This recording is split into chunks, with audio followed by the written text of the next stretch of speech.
Hi, I'm Nicola Yerk, and I want to discuss to you today of why concussions are bad in college and professional sports. Introduction. Physical collisions in sports leave many players with injuries that require immediate attention. In college and professional football, the athletes are trained by former players to hit, tackle, destroy, and eliminate their opponents. This results from high levels of intensity and the desire to win football games. The main problem today in college and professional football is the high impact blows to the head, which leads to serious traumatic brain injuries. Concussions have been one of the most degrading injuries in college and professional football, therefore leagues should impose rules that insist on safety and education.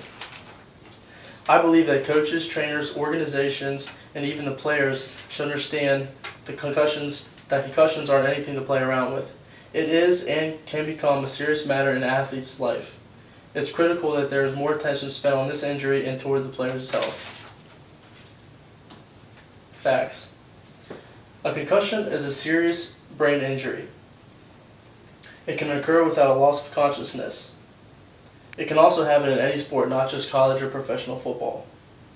Recognition and proper management should be taken into account before it gets out of hand. Mild traumatic brain injury, also known as a concussion.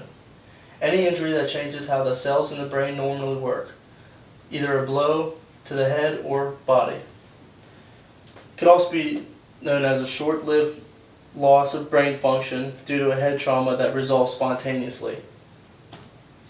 The brain. The brain is comprised of a soft tissue and is cushioned by spinal fluid.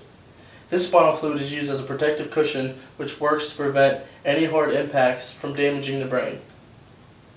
Most NFL players don't realize that they have sustained a head injury and they continue to play. Symptoms with recognizable signs. A few symptoms: nausea, vomiting, headaches, balance problems, confusion, saying things like they don't feel right, and blurry vision. Signs: appears to be dazed, answers slowly, no recall, forgets plays, and often moves clumsily.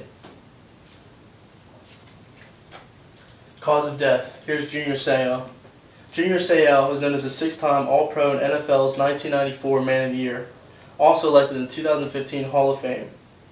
He suffered from chronic traumatic encephalopathy. CTE is also known as a neurological degenerative brain disease and is found in individuals who have been subjected to repetitive head injuries. CTE is only diagnosed with after one's death.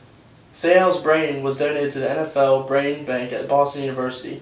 If they found that Seau had been suffering from CTE, then it would add to 6 to 8 lawsuits against the NFL, alleging that the league failed to properly treat concussions. Owen Thomas was a defensive end for the University of Penn, one of the top Ivy League schools in the country.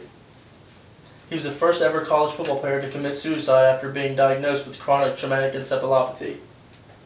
On April 26, 2010, he hung himself. Owen's brain contained signs of CTE, which is unusual for a 21-year-old athlete. CTE also leads to dementia.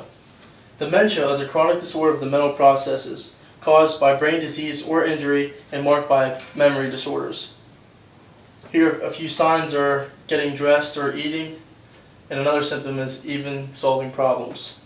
And here's a table that talks about different types of dementia: cortical dementia, subcortical dementia, progressive dementia, primary dementia, and secondary dementia.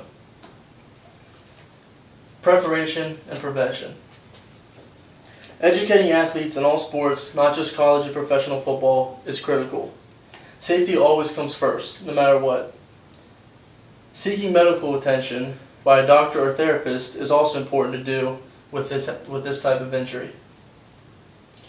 Players should always help themselves. If they feel that they have headaches or signs of a concussion, they should go see a doctor or let their coach know or their parents know so they can sit out and heal.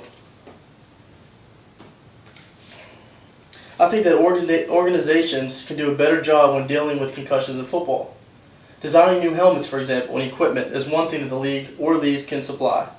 Another good way to prevent this injury is to have a mandatory class before each season discussing important information about this traumatic brain injury and how this could ultimately affect one's future.